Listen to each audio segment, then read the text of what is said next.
विकळले माझं वजन.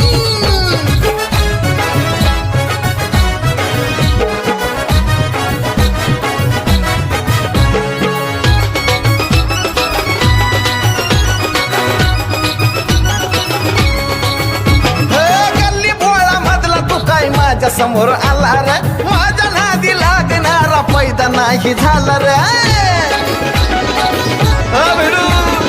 गल्ली भोळा मधला तू काय माझ्या समोर आला रे, माझ्या नादी लागणारा पैदा नाही झाला रे. मोठ्या मोठ्या हत्ती मला म्हणतात हे पुढं